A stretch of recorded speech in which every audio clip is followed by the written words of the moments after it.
And how you doing? How you doing? How you doing? All right, I'm just going to do this. Let me go to Abnormal Realities page. And I'm going to share. Oh, whoa. Look at, I got a spaceship going in my ear. You're a weirdo. That's why you love me, Phillips. Yeah. He says, yeah, I have concerns. Come on, there it is. All right, there we are. Let me share this. 3 minutes. 3 Right, minutes to opposed. showtime. 3 minutes. Let's go. Get in, get in, get in now. Showtime. Share the show. Share the show, please. Boom. Who just messaged me? Audrey. All right. What's up, Odds? All right, I just shared there. I'm going to share to the group. Bam. Rocky Stucci. Showtime. Great show in store tonight, guys. We've got a guest. Yep. Have your holy water with Travis you. Thorpe. Yep. Have you? Have your holy water with you. You're going to need to splash your face. I have your holy water ready. I was shocked when I just heard from All right. FBI. We good. Rocking and rolling. They came to my All right. house, Now let me do this. and they Let me said, go here. you know, the I'm going to government fire up. trying to kidnap Leprechaun, good evening. Okay, you make it. Hi, a little, Audrey. You make it a little volume here. Hey, Rocking. Mom. There we go. That was me. Hi, Mom. Mom is out there tonight. What up, girl? What up, girl? What up, girl? 2 minutes. Okay, we got that. All right, who's going. working? Who's working the mute tonight? Misty. I can do it, Mist. Sure. All right, here we go. There's Stephen Payne. What up, my brother? Oh, yeah, I'm going over here. All right, we're just about ready to rock and roll. Bam. Got the new intro going tonight. We'll Yep. see how it goes. See if I didn't screw something up. Here we go. It's entirely possible. Bam. Oh, that was Got me, the new Ron. intro going tonight. Okay, We'll go. see how it goes. Just so you know, for the Okay, record, I got that. timestamp. So I don't get no text messages at midnight. I'm not going to text message you. That was loud and disgusting. Jeez. That was a lot of effort. Did you see that? That took a lot of effort going in my face. Damn. Loud and disgusting. I 60 seconds. Yeah, I can't be wearing red no more. All right. Those are my stretches. Hi, Sarah. Steve. Bell Witch Cave is a good place for you to... Unable to chat much. I'm listening, though. Who said that? Thanks, Audrey. Thanks, Audrey.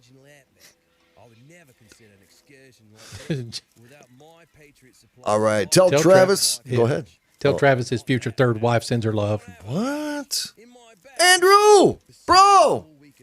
What's Just up? stopped in to say hi. What's up, Andrew? How you doing, brother? All right, here we go. Where's the matching shirts? Good question. All right. Poncho. 20 seconds. 18, 17, 16, 15, 14. Crikey! Oh! There's the wild hare now. Dang. Ain't he a beaut? What's up, Doc? Find some great deals at preparewithmojo50.com. Journey into the matrix of the mind. Stretch your imagination and challenge reality. Abnormal realities are beacons for the imagination. What society deems abnormal may be more real than we think. This is Abnormal Realities with your hosts, Ron Phillips and Rocci Stucci. You know, ladies and gentlemen, I hear that new intro and I feel like I need to come in all suspicious and curious and unmotivated and motivated at the same time, folks. Welcome. Good evening, everybody. How are you? Hope you got your holy water.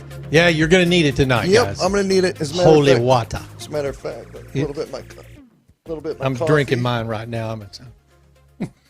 All right, we are prepared. Hey, welcome to the program. This broadcast is brought to you by Romika Designs. Come on! Look at there. Boom. That's us. Laser engraving, cutting, custom creations. Folks, I'm not even playing. Phillips, you showed me something today that was badass. Yeah, it was. So we had a person that ordered a retirement sign. It was a big round sign, 18 inches to be exact. But one of his buddies was retiring from the Air Force, and So we created one, had all of the stripes on it and Yeah. Air Force logo and everything. It looks pretty nice. We're going to put a picture up on our Facebook page pretty Happy soon. retirement, sir. Yeah. Grateful for your service. Yep. Thank you for that. RomicaDesigns.com. Get a hold of them if you're a business, if you're having a family reunion and you want, like, here, perfect example. I mean, we have Abnormal Realities coffee mugs. We got our name on it. If you just want in case something. he forgot it was his. Dude, why is what's his name over there? Daryl? Yeah. I don't know. Daryl gets kind of in the way, and I don't like his ass in my face. I like his ass in my face. That was is good. so Holy, disgusting. It's holy water. I got to drink it. Should we get to our guest now? Yeah, folks. Okay, I just want to say this. Our guest happens to be a very, very good personal friend of mine, a true loyal brother, known him for years. He goes by the name of Travis Thorpe. I don't know for sure if that's really his name. He may be like undercover. He could be. But no, Travis and I have known each other for a very long time. I'm going to share a couple quick stories when we bring Travis in. And then we're going to get in and talk about magic, curses, and whatever else kind of Jeez, seems. I cannot wait. So Travis Thorpe, he is a Wiccan priest. He's a proud father and husband, veteran of U.S. Army, former police officer, and is the high priest of the Lord of the Temple of Adrastos. Well done. See, up high, brother. Man, bro. Damn. Oh, my God. That was good, bro. All right, let's welcome in Travis. How are you, buddy? What's I am happening? doing outstanding. How are you gentlemen doing? Good. Welcome to the show. Hey, by the way, folks, hey, hashtag Abnormal Realities. Make sure we have it up on Twitter. We're watching the YouTube. We're watching Facebook. And by the way, welcome everybody over there on Opslens Facebook page, Opslens YouTube, and of course their mobile app. And go to opslens.com. Travis Thorpe, brother, what an honor to. Dude, that beard's looking really sexy. It is. I have to You say. know, you always get jealous. I do. Every time I see Rocci in person, he's always trying to comb through it with his hands, and I tell him it's far too majestic for him yet. Well, One you know, day, dude. one day when you grow one as magnificent as this, we can braid them together, Rocci. Oh, He's talking about braiding beards now, buddy. I couldn't grow a beard to save my life. I got chills. I hate that. It's pretty easy. You just stare into the mirror and just see the hatred through your veins, and it just pops out. Braid them together. No, not for me, buddy. I get a patch here and a patch here and a patch here. Speaking of braiding, though, you married John and Maria, and the did. ceremony that you did was probably one of the most. I'm going to feel really kind of weird saying this, but it was one of the most beautiful ceremonies that I've ever seen. And I mean, you tied them up and you threw things in the fire that exploded. What? Yes, I got to throw something in there too because I was part of the wedding. You throw it in, and the whole fire goes. I love that. Dude, it was cool. Yeah. Was it? So for most, intimate rituals of any sort, whether it's for a coven, a big public gathering, or for a wedding, everything should be very custom. It should be magical. It should be a memory that you're never going to forget. And so for John and Maria, I sat down with them for many months in advance, and we wrote every aspect of that together and performed it. It was amazing. John was a nervous wreck that day. I was a little concerned. He's a little on the light-footed side, anyways. You know what I'm saying? Well, and I think we may have had. Does he know you know? Does he know that? Oh man! Yeah. Wow. If I recall, just moments before the actual ceremony, we may have had some liquid breakfast beforehand. Yeah, that tasted like pancakes, and it did. Nice. And I think that helped John quite a bit. Yep, and I actually had to leave the party early because things happened. Wow. It was See, that's a story for another night. maple syrup. Yeah. I mean maple whiskey. No. No. No, there are videos of me and Rocky drinking Jaeger, and no, never again. Yeah, again, we're gonna do it again. That was the worst night. All right, so let's kick this in here because I'm already losing track of days of what we talk about on the show, right? Yeah. But I recently talked about when we were down in Faribault, Minnesota, and I was explaining on the show where we were hearing spirit voices, ghostly voices audibly with our own ear.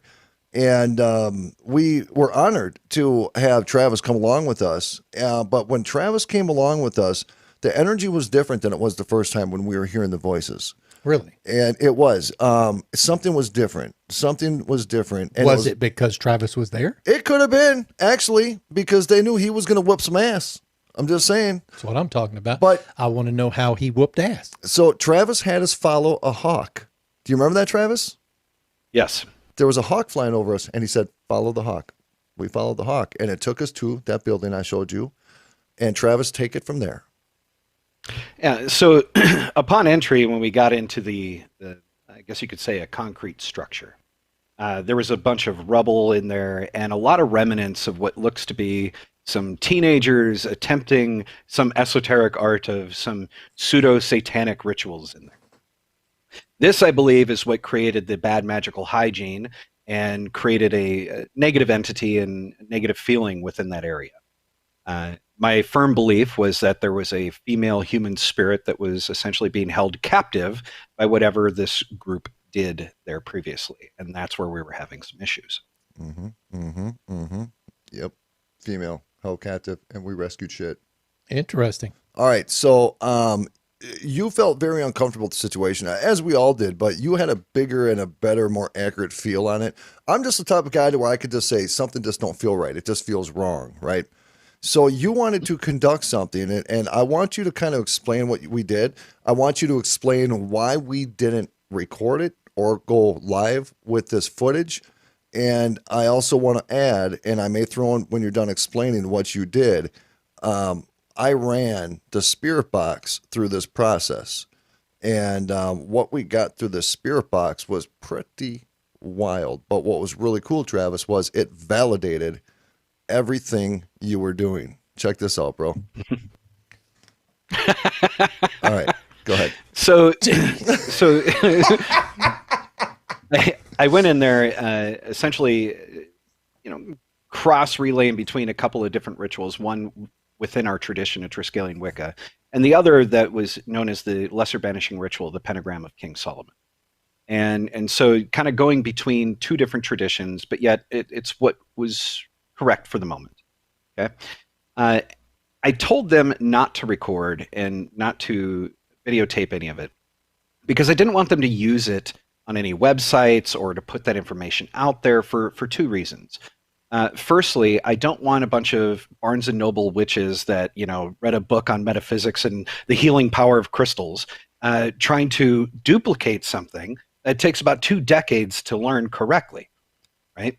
This then causes bigger problems. Yep. It causes a false sense of security for practitioners that may not know what they're getting into and what they're doing when coming up against something a little bit bigger than Casper in their hallway. Right? Secondly, I did not want any recordings that would capture an EVP of maybe a negative entity that may have been then banished away. And then the moment somebody starts listening to this captured EVP, starts to invoke that spirit into them and or into their domicile. This is kind of like a patient zero type thing, where you record the exorcism that's happening and the spirit's name, and the spirit starts talking and the energy and the emotions of that moment.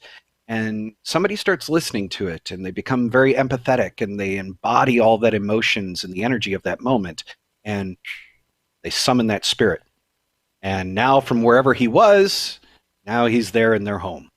And, you could have one person listen to the audio, but you upload it into a website, and now maybe 1,000 people in a week listen to it. Yeah. And now you have 100 outbreaks of the same. It becomes a kind of a self-fulfilling curse, if you will. Right. And so that's why I say don't do it. See, a lot of people, and it's profound that you say that, because it's actually a very important point to point out, is how easily our thought can bring something to us, whether it be negative or positive, right?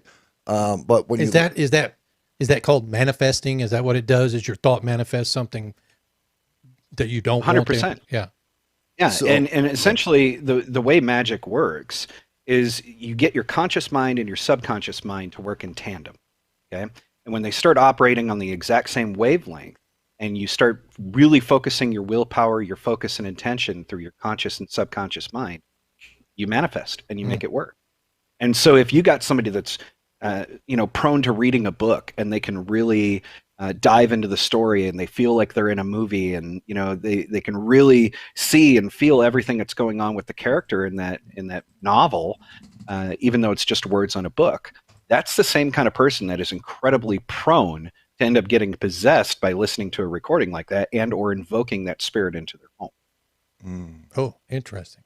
All right, so when I can't even explain what this building was. I know that I don't know how John did it, but he actually found a map. I told you we went to the Historical Society, and they would not answer any questions about this farm because it was so horrifying what happened to these kids.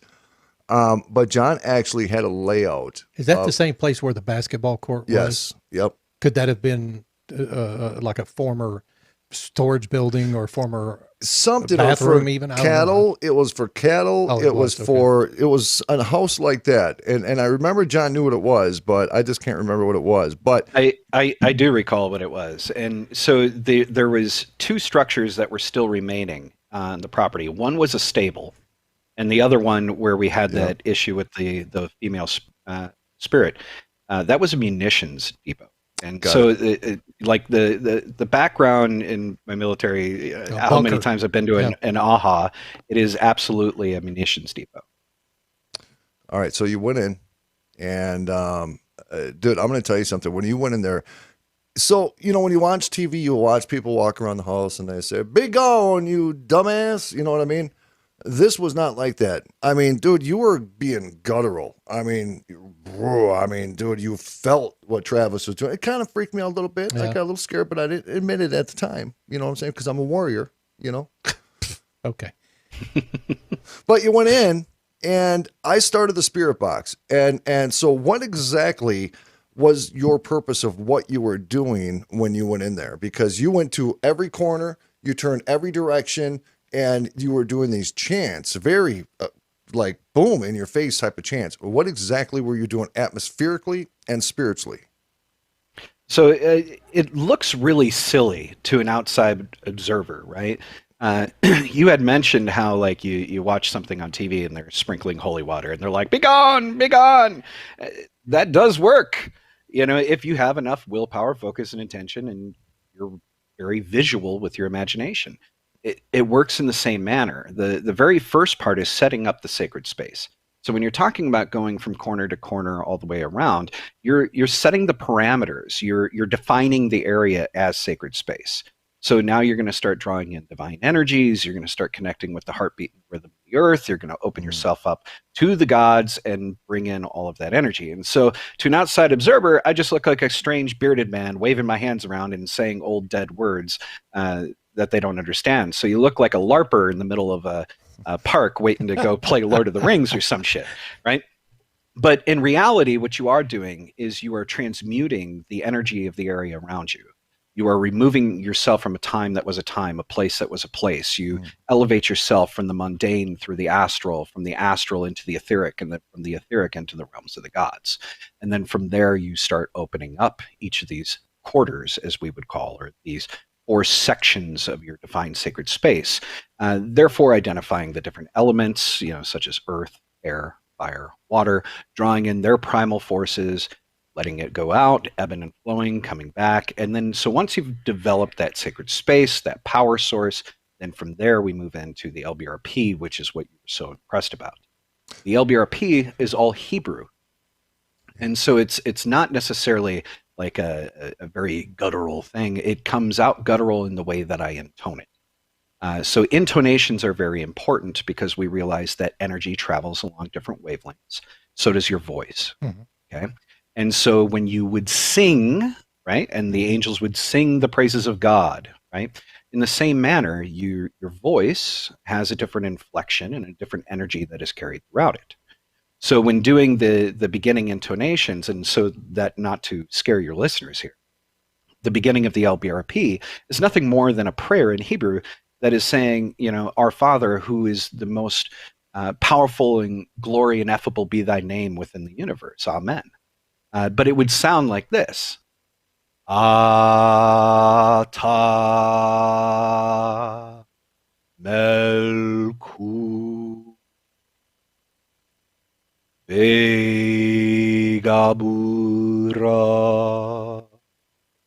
Berkata Kadula Leolaham Amen.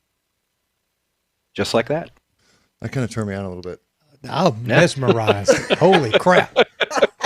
And so that's the Wow. beginning chant, and essentially as Yeshua or Jesus taught his apostles how to pray, right? But the scripture doesn't say very clearly what it was, because it was the same thing that the rest of the rabbi already knew, which is that phrase. And so the Atal Malkuth Vegabura Vegadula Leilacham Amen is essentially picking up the phone and saying, hey, big guy, we need to talk. Okay. Okay. Right? And then so from that point, you elevate yourself, you bring yourself into the celestials within your mind and your spirit, and you bring yourself into the presence of the Sanctum Sanctorum, surrounded by the four Seraphim or Carbium, these archangels, Michael, Gabriel, Uriel, and Raphael. And you use that angelic energy and blast everything the hell out of there. Wow. Did it work? Hell yes, it worked.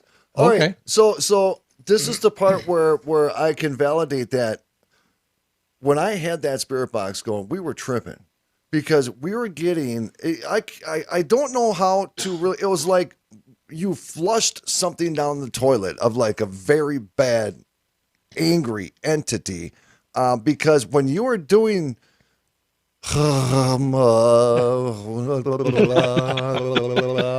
When you're doing that, and I'm making fun of it, brother, but I take what you do very serious, right? It's just radio fun. Oh yeah.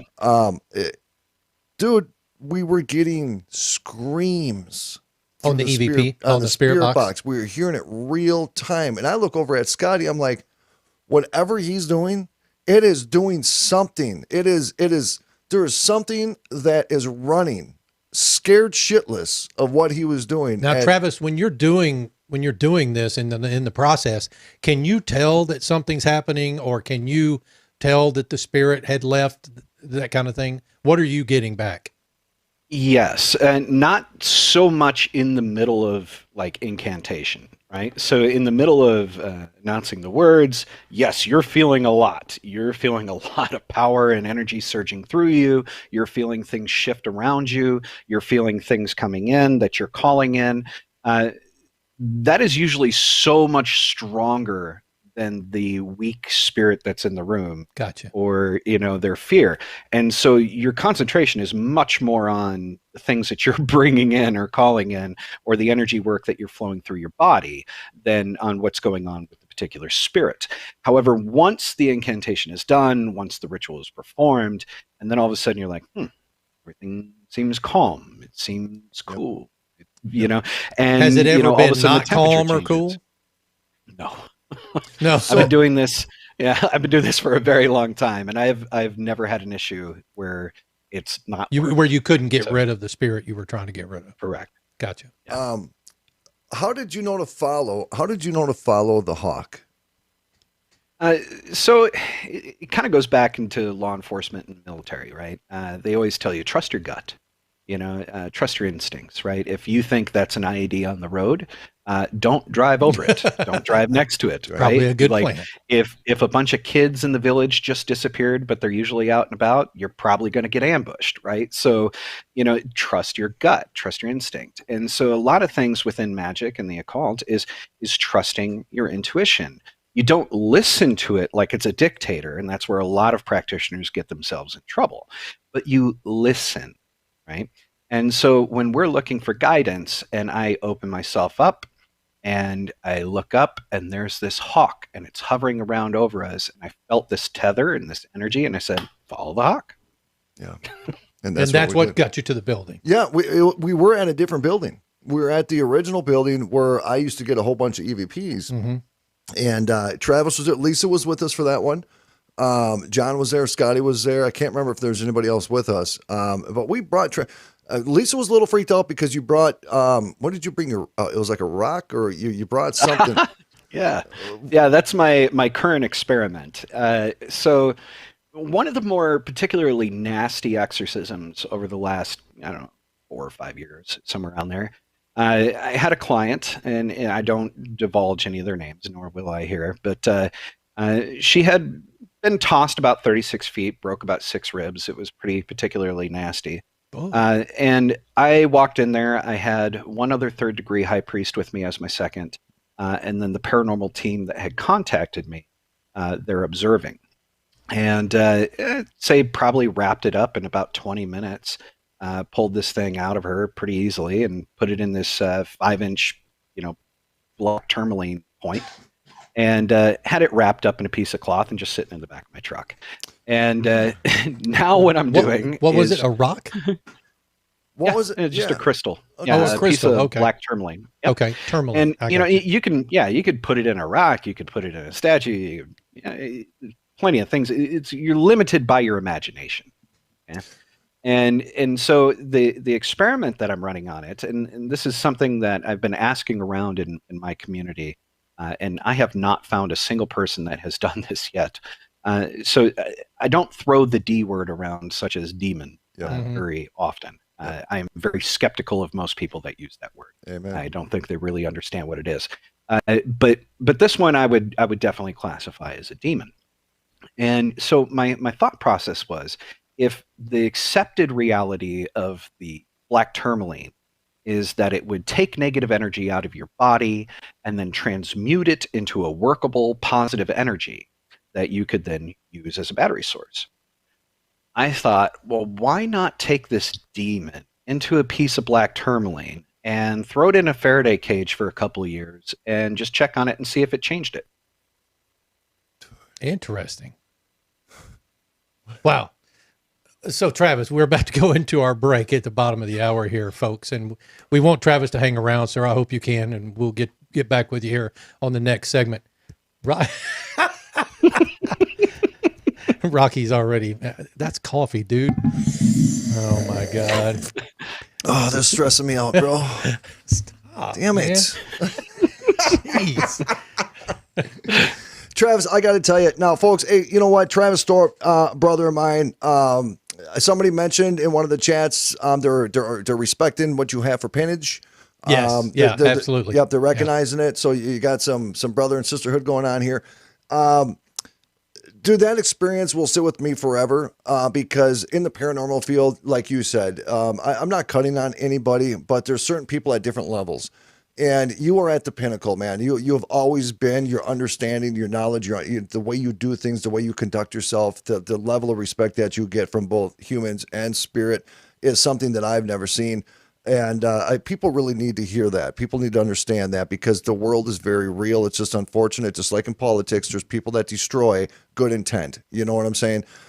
When we come back, I really want to drill your brain. We got 30 seconds. I want to drill your brain on curses, the power of intent, the power of thought, kind of similar piggybacking what we're talking about right here. So, folks, damn it, Phillips. Yeah. It's already first segment. No, I agree. It's gone by really fast, but there's other stuff we've got to talk about with Travis Thorpe. So stick with us. We'll be right back, folks. And he's sexy. Sexy beard. Yeah! Oh!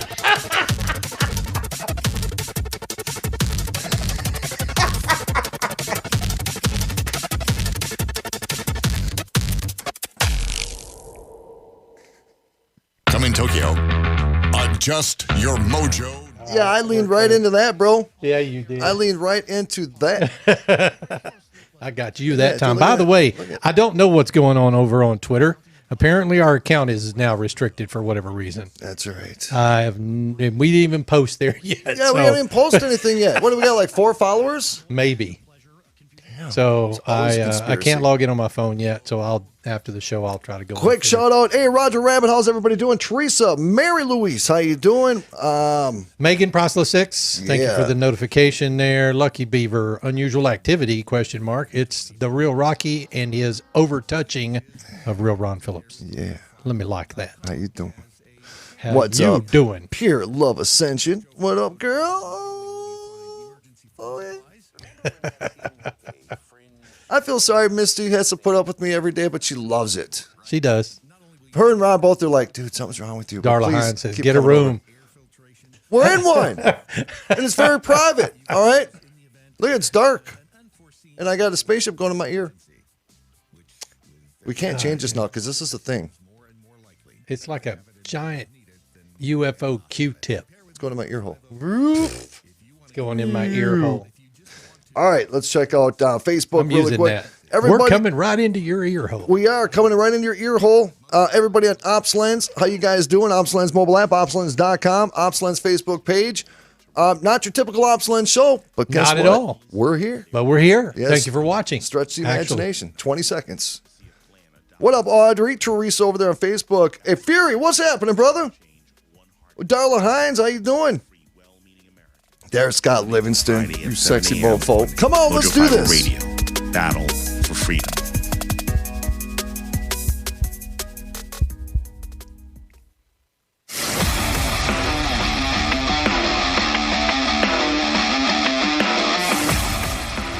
Welcome back to Abnormal Realities. Boom. Rocky over there. I'm Ron Phillips. This is Rocky Stucci putting what's supposed to be holy water on his face, but I think it's coffee. It's holy coffee. It's holy coffee. The power of intent. I'm believing that the coffee is protecting me. So, is it working? I don't know yet. I'll let you know after the show. Your wife's, when you get home, your wife's going to be like, what is that? Yeah, you smell sexy. It's Ron's sexual chocolate. It's Ron's sexual chocolate, bitches. Thank you. Let me just give a shout out to DM and American Pride Roasters. That's where I get my coffee. Hey, by the way. Yeah. You can go to bring Travis in, but I just want to say something. Okay. I went outside last night. I went and had some Twizzlers when I went to lay down because I'm a big fan of Twizzlers. You know what I'm saying, Travis? I had some Twizzlers. And everybody was sleeping. And I went downstairs to go outside. And I, honest to God, I will not lie about this stuff. I heard a female's voice in my kitchen. Everybody in my house was sleeping. It wasn't a cat and it wasn't a dog. It was a for real, what sounded like to be a human female voice, just kind of in my kitchen. Oh, I was like, was it Alexa or Google? And it gave me chills. It gave me Wow, chills. dude. Yep. So I had to go down, sit outside with the June bugs because I had to. Dude, June bugs haven't been bad the last couple of nights. So I needed time to process that. I was by myself, So I started doing. Yeah, son of see? a bitch. Yeah, there he goes. Ladies and gentlemen, let's welcome back Travis Thorpe. He's a Wiccan Priest. And Travis, explain to me, I'm going to run this Chiron again just because I keep forgetting what it is. Coven of Adrastos. What is that? Correct. So a coven is essentially a collective or a conclave of individuals, right? All of being of which are, witches initiated into the tradition. So think of it as like a small church. Okay? Adrastos being the name of the select coven, and Adrastos meaning he who stands his ground. Nice. Now, as Lord, is that what it says? Lord of the, let's see. So High Priest of the Lord. Yes. So within our structure, High Priest of the Lord. Is that like the pastor in the church? Kind of. Okay. So within our tradition, anybody that's initiated on the first degree is now a priest unto themselves. They no longer need a priest to stand between them and divinity, right? Oh, the second degree is somebody who is an elder. They have mastered the tradition. They have mastered all of our rituals, our rites, our principles, our moralities, our ethics, and have proven themselves to be a leader. A high priest is something on its own. Oh. And that is kind of the next level where you take on a personal dedication to serve as an avatar for a deity. Oh. Now, do you have an assigned deity? Oh, good question. Not an assigned one. Okay. Essentially, you will have many a times throughout your practice, your craft, your tradition, that different gods will seem to encroach onto your life. They may nudge you a little bit here and there. For me, it was Hades, and so that's who I serve, is the Greek god Hades. Now, a lot of people might go, whoa, that's a little scary, right? But I will tell you that in my relationship and working with him, that I have found he is, number one, the only god out of the entire pantheon that was loyal to his wife. He was the only one that actually showed any amount of discipline when it came to those kind of matters. Secondly, he was a god of judgment. He was a god of death as a warden of souls, keeping them where they belong, not affecting the lives of the living so that you may live a better life. And thirdly, he was the god of wealth, where all of the good, rich things from underneath the world come from. So he wasn't an evil god by any stretch of the imagination. He wasn't in charge of lords and of demons and hordes of that, or anything other than just being a warden for the prison that holds all of the souls. So he was more of like a fatherly type figure, kind of a, did that hurt? Maybe you shouldn't do that. Gotcha. And that's kind of the attitude I've gotten from him within my service. And I've seen that it is probably the best choice I've ever made in my life. Travis, do you ever get into deep discussions or debates, if you will, with Christians about Wiccan and stuff like that? I mean, Absolutely. I guess what I'm trying to ask is, how do you handle those? In a multitude and variety of ways. Depending on the person, because everybody has different attitudes of how they approach a conversation. If they're willing to approach a conversation, they want to learn something, they're curious, that is a very simple and a very gentle conversation. When they attack me for my beliefs, I still try to be a little bit, I guess you could say, diplomatic about it. Okay. But if they get vicious, I will go straight vicious back.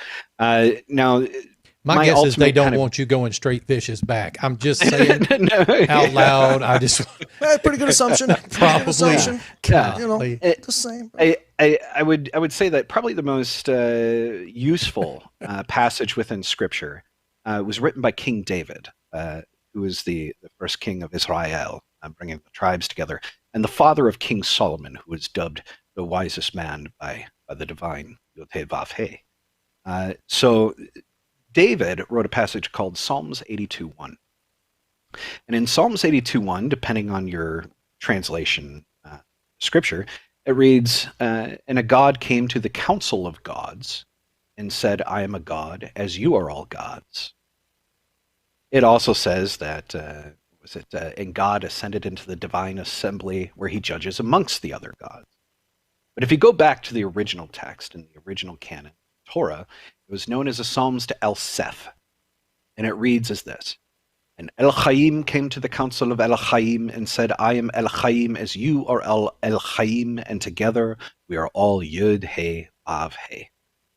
Yod-Heh-Vav-Heh is the unspeakable tetragrammaton that spells Yahweh, meaning that Yahweh is not a deity, Yahweh is not a god, Yahweh is the name of this divine celestial council.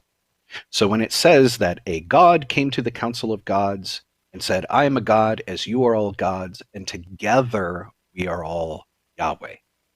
This is the importance of King David's writings and Psalms, and the importance of the continuation of King Solomon's work in the building of the grand Temple of Solomon, where he took an undertaking along with Phoenicians, Babylonians, Israelis coming together to create one grand temple to worship the divine council above, where all men come together in unity, worshiping as one. I feel bad. I feel bad for asking the question. Stop. Jeez. Dude, he starts talking like. And listen, and I know people out there hear this.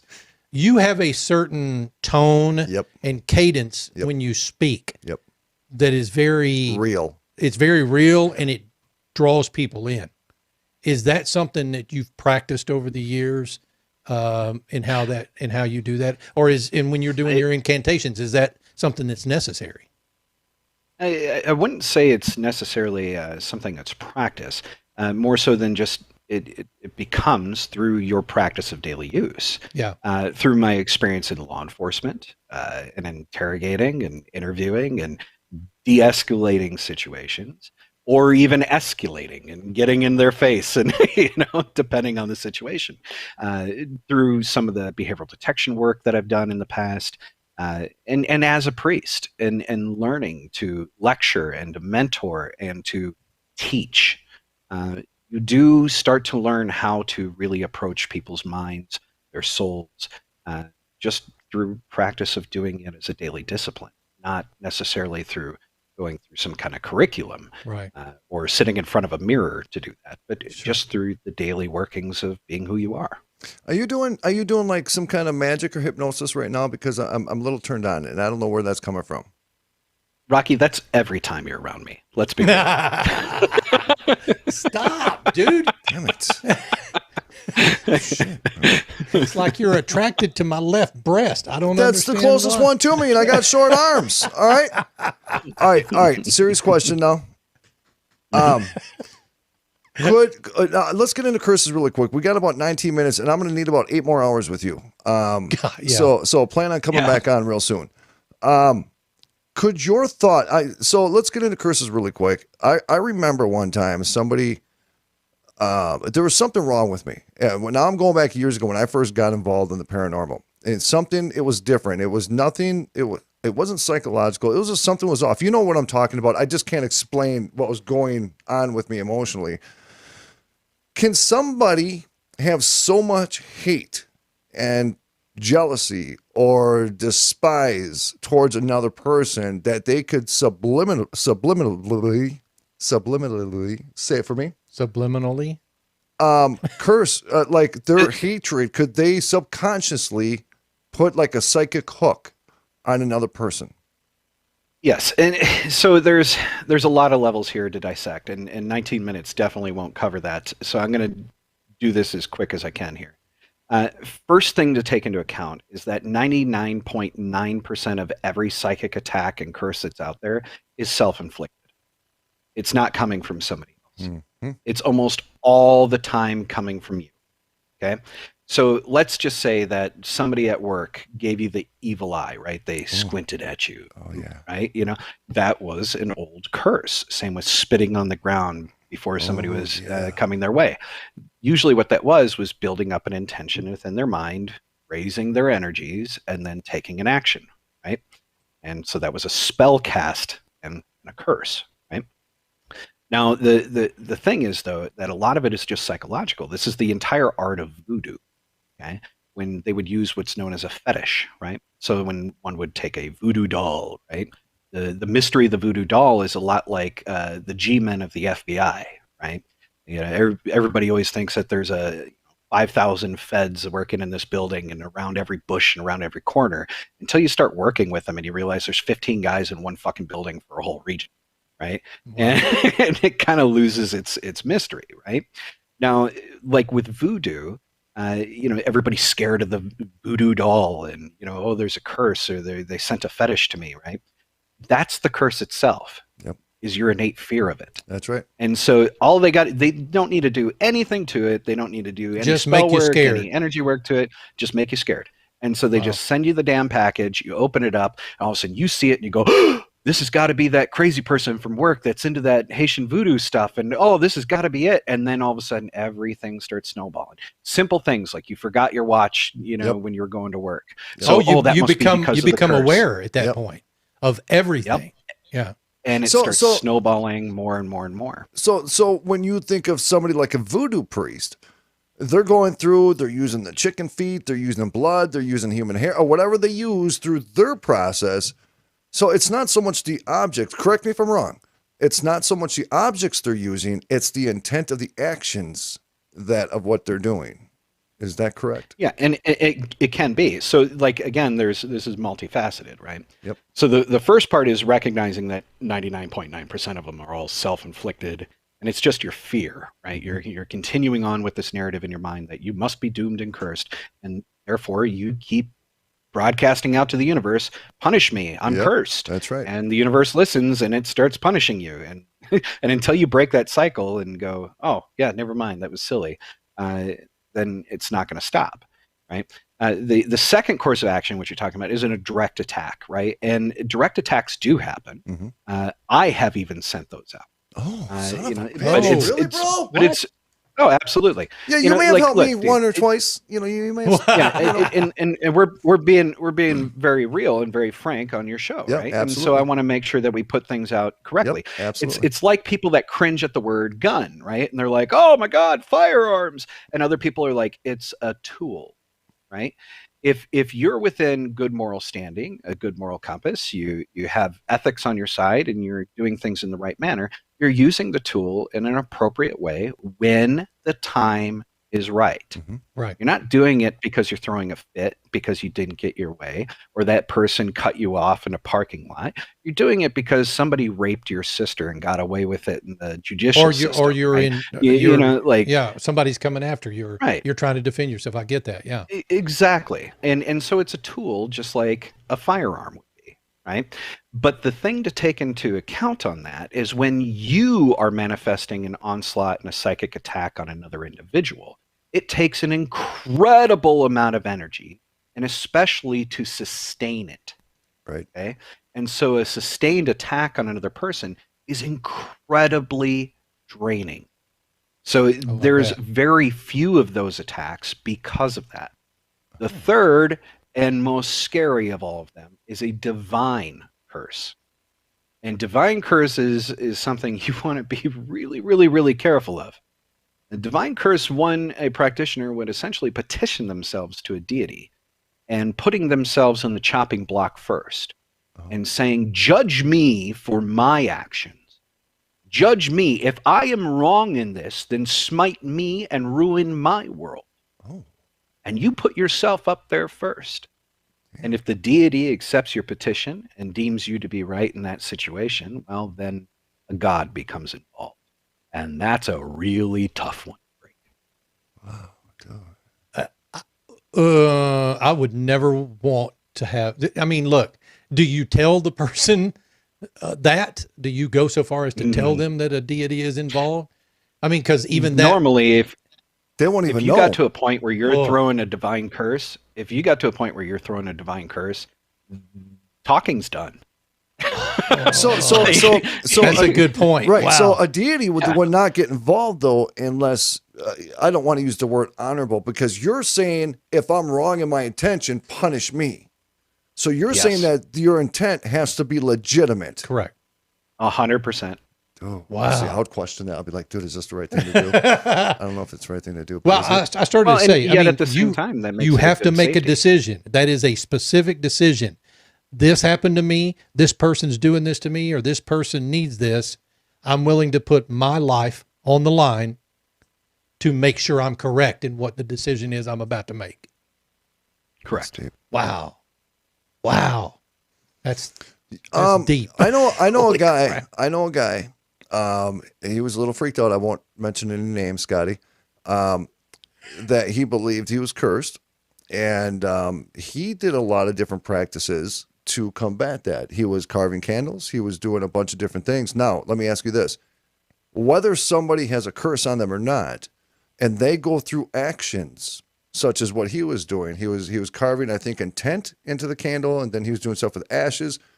Could those actions create the intent that you are protected from that curse then, and then that becomes reality? Yes. And so ultimately you're talking about weaving through the fabric of reality, right? Like, what is the intentions that I want to create in this universe? This is what I believe through intention is happening to me. This is what I want to happen through my intentions to correct that, right? Essentially, as long as it wasn't a divine curse, you're pretty in the solid on that. You could go and do some simple candle magic, inscribing and carving into the candle using the oils and incense and lighting and casting off that spell work. Absolutely, that can work. But again, it's the divine one that kind of is the, sledgehammer to kill a fly. Right. So I have to ask the question: have you ever been in a position where you've had to use a divine curse? Yes. Tell us more. Wow. Just a little You bit. might not want to tell us. No, that. just a little. Just give us wet our beak. Just a little bit, bro. No, and those are things that it's best kept secret. But yes, it has happened. Wow. More than once or just once? I think it's only been twice that I've ever had to do that. Wow. But wow. Yeah, it's not to say that there's not a lot of times where you probably think it's needed for divine sure. power. Yeah. Yes, but in all things, prudence. Understood. Prudence is always the best thing. I always instruct my students and my initiates that, if there is a moment that they think that something like that is needed or to take direct action, that you need to sit down, you need to remove your emotions from it, you need to analyze it, look from every single angle, and you need to be able to have that honest reflection about it and say, does this action truly measure up? And is it going to cause more harm than it would correct?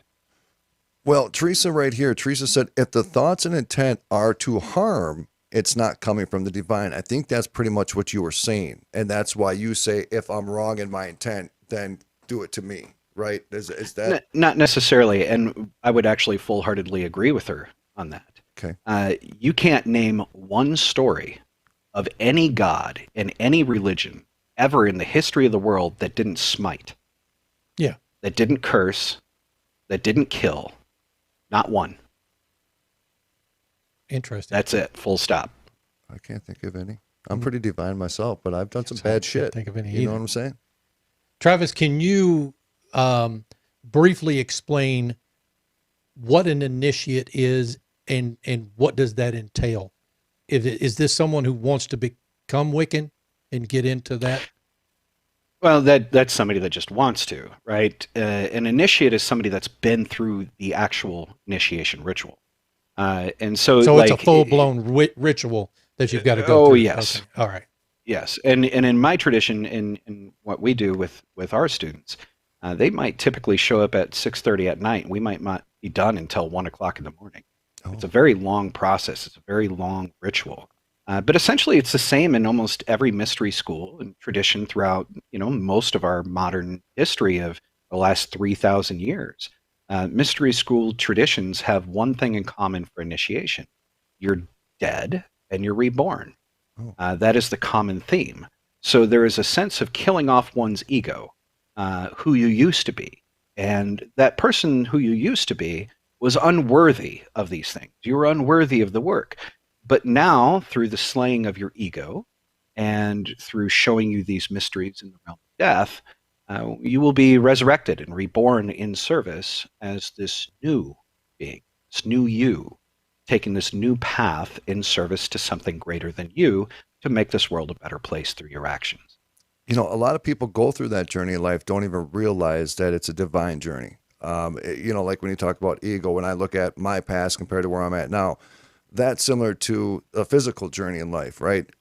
You can either remain what you were and always be a victim of that, or you can bury it and somehow transform yourself to a divine higher self. And a lot of people don't even know that is a major spiritual journey in life. They just say, I just changed the way I am, and it's much bigger than that. Right. Well, and to encapsulate that to something within our tradition that we really focus on in the first degree for our students is learning to connect to what we call your magical personality. Other esoteric bodies and hermetic bodies might call it your holy guardian angel or your higher self. But essentially, what you would do is work yourself through a meditation where you would imagine the most perfect you. This you doesn't have any aches or pains. It's somebody that stands up for himself if you get bullied. It's somebody that's highly intelligent if you find yourself to be stupid, right? It has every advantage where you find yourself to be disadvantaged. Now, this perfect you, once you finally see this you, you meet with that you talk with that you develop this relationship with that you. And then you start to don this personality, almost like a willingful possession when inside of ritual, and you don this most perfect you.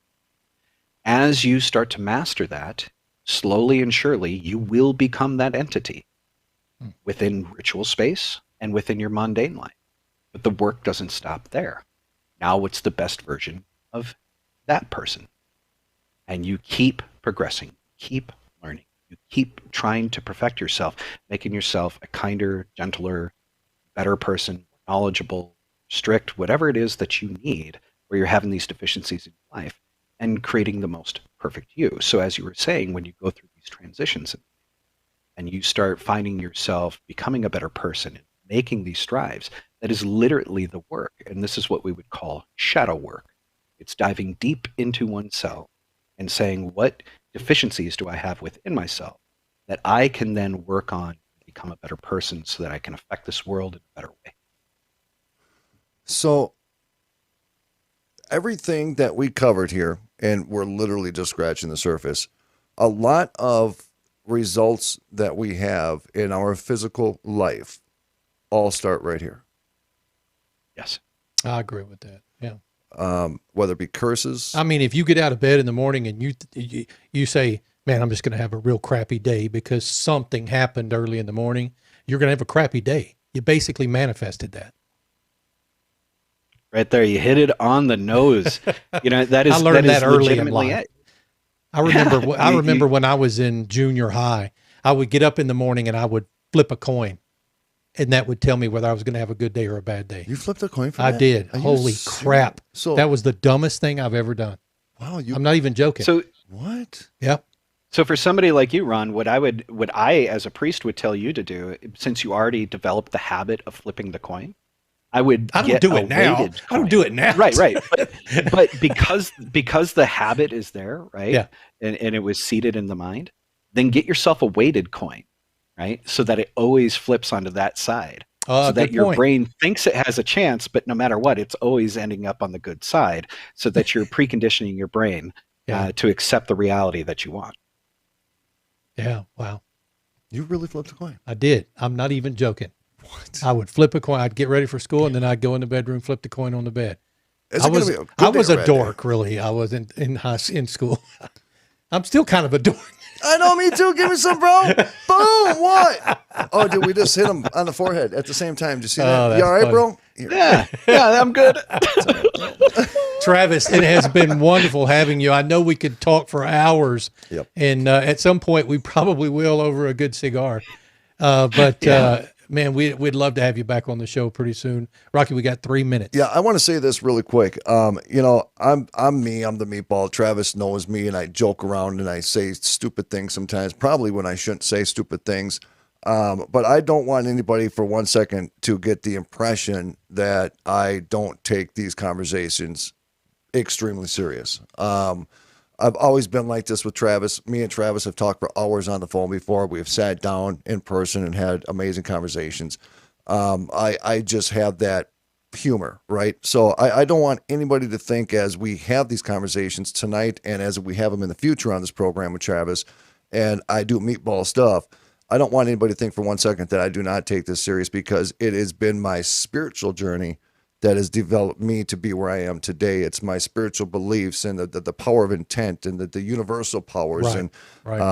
So Travis, brother, man, I tell you something. Every time I have conversations with you, I need time. You know what I'm saying, dude? I just need a little time. I need a little bit of time.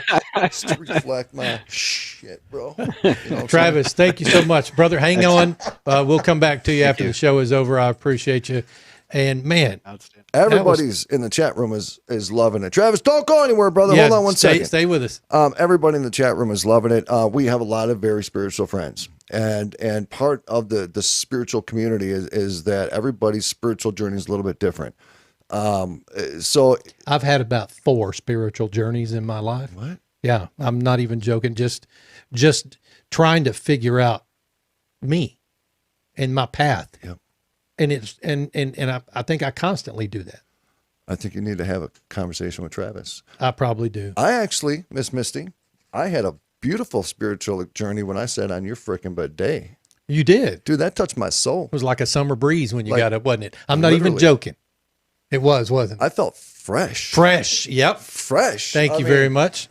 That's what happens when you sit on the bidet, dude. Not even joking. Not even joking. Hey, Verve, getvervenow.com. They are a sponsor of this program. CBD oil, eye cream stuff, beauty supplies. Is there a code they should be using? No, just go to getvervenow.com. That is our official site. Getvervenow.com. Just go to getvervenow.com. Get over there, check it out.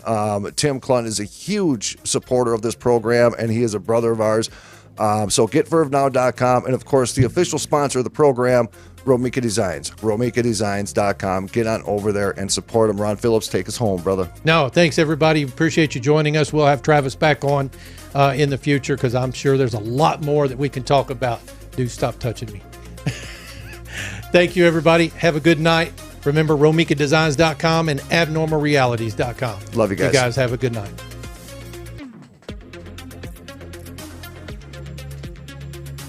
Professional, bro. This is the... All right, we're clear. I want to let everybody know this Friday, on the Friday show, Yes. I am going live on the bidet. On the show. On the show. That means you're going to... Oh, you guys aren't going to be here. You're not... Oh, you can watch it, though. You can watch the live stream. I am going live. Our audience isn't going to be here, so... All right, guys, thank you so much. We appreciate